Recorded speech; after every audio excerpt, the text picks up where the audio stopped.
আর তাহাজ্জুদে কান্না করে, হে মালিক, জীবনের আশা সবই পূরণ করছো, এখন আমার জীবনের আর একটা আশা আছে, আমার আর স্বামীর স্ত্রীর নেককার সন্তান দেও, একটা তোমার খাস বান্দা তুমি আমাদের দান করো।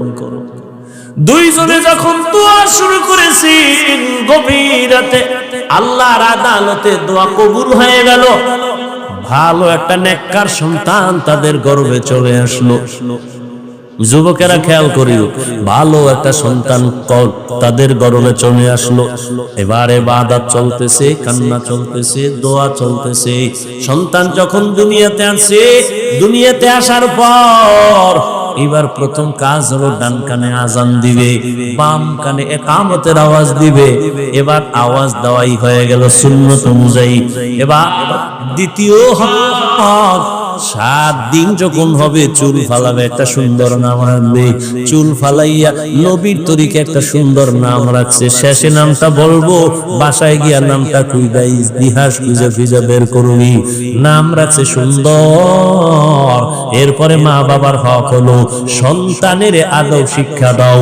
আলা রাসূলুল্লাহ সাল্লাল্লাহু আলাইহি ওয়া আলিহি ওয়াসাল্লাম, মান বুলিদা লাহু ওয়ালাদুন ফালইহসিন ইসমাহু ওয়া আদাওয়া, ফাইদা বালাগা ফালিউযাওবিজহু, ফাইন বালাগা ওয়া লাম ইউযাওবিজহু ফাআসাবা ইসমান ফাইন্নামা ইসমুহু আলা আবি। মা বাবার প্রথম সন্তানের আদব শিক্ষা দাও। দুনিয়াতে সবথেকে আদব শিক্ষা দিছে রহমতের নবীর আদর্শ। সন্তানটারে এবার আদব শিখাইয়া অল্প বয়সে যুবক বড় দামি হয়ে গেল, সুনাম অর্জিত হয়ে গেল। এই যুবকের এত পাওয়ার, মা বাবার দোয়া লাইগে গেছে কপালে। এই যুবক এখন যেখানে যায় সেখানে শুধু ইসলামের আওয়াজ, সুন্দর আওয়াজ, কালেমার পতাকার আওয়াজ। মিশরে গিয়া হাত দিছে, জালেম ধ্বংস হয়ে গেছে। বাইতুল মুকাদ্দাস আমাদের প্রথম কিবলা ইহুদি বেঈমানেরা দখল করেছে। এই যুবক সিরিয়াটারে দখল করেছে। এই যুবক মিশর বিজয় করেছে। এই যুবক বাইতুল মুকাদ্দাসের জালিম থেকে মসজিদকে নিরাপদে নিয়ে আসছে। ও যুবক বাবারা, এই মা বাবার দোয়া পাইয়া যেই সন্তান দুনিয়ায় নাম করে গেছে, ইতিহাসের পাতায় তার নামে এখনো স্বর্ণাক্ষরে লেখা আছে। গুগলে গিয়া সার্চ দিয়া নামটা বাইর কইরা জীবনীটা বইরা দেখবি। ও যুবক, সেই যুবকের নাম সালাউদ্দিন আইয়ুবী রাহমাতুল্লাহ আলাইহি। গুগলে গিয়া সার্চ দিবি সালাউদ্দিন আইয়ুবী কে, বের করবি। সালাউদ্দিন আইয়ুবীর ইতিহাস পড়ো, দুনিয়া কম্পন শুরু হয়ে গেছে যার নামে। তুমিও তো সেই যুবকেরই একটা লাইনের সন্তান। তোমার কি হলো? তোমার কিসের অভাব? তুমি কেন পারো না সমাজকে সুন্দরভাবে ফুটায় তুলতে, চরিত্রহীন না করে আদর্শওয়ালা বানাতে? তোমার মধ্যে আল্লাহ এত সুন্দর কিছু দিবেন যে তুমি একাই সম্ভব সমাজকে কুলুষ মুক্ত করা, আদর্শওয়ালা বানানো, গোটা দুনিয়াকে আলোকিত করা। মনটারে তৈরি করে নাও রে যুবক বাবা। ও পর্দা নারায়ণের আম্মা জানেরা, আপনাদের সন্তানদেরকে যতই বয়ান আমি শোনাই, আপনাদের দোয়া যদি না থাকে সন্তান কোনোদিন সফল হতে পারবে না। এই দুনিয়ায় যত ভালো ভালো সন্তান আছে, মায়ের অবদান। এরে আম্মা জান, আপনাদের জীবন কত ধন্য। আপনারা নবীদের মায়ের মতো মা, সাহাবায়ে কেরামদের মায়ের মতো মা। আপনারাই তো খাদিজা রাদিয়াল্লাহু আনহার মতো দামি নারী, আয়েশা রাদিয়াল্লাহু আনহার মতো দামি নারী, ফাতেমা রাদিয়াল্লাহু আনহার মতো দামি নারী। এরে আম্মা জান, মনে কি চায় না একটা আদর্শ সন্তানের মা হয়ে কবরে যাবেন?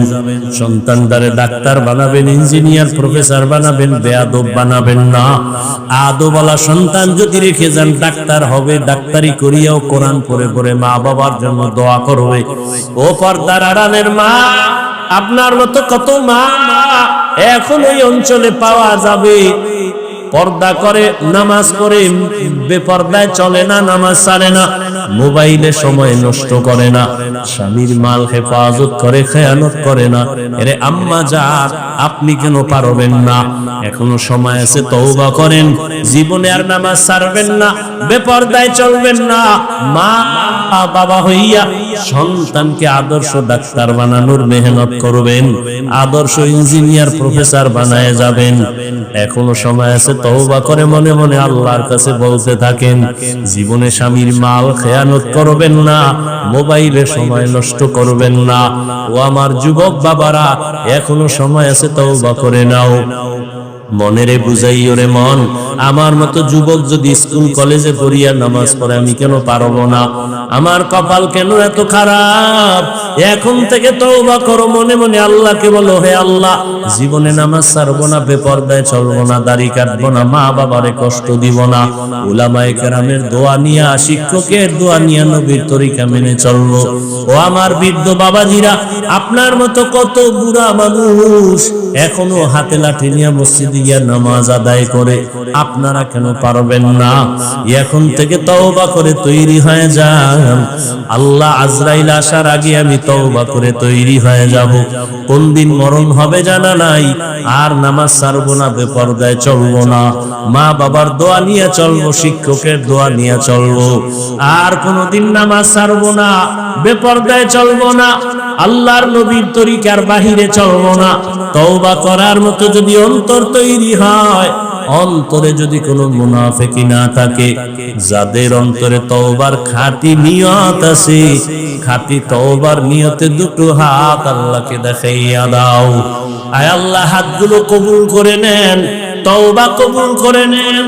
আয় আল্লাহ, তওবার উপরে মজবুত হইয়া আমাদেরকে চলার মতো তৌফিক দান করে দাও। আমিন। কামা ফাদওয়ানা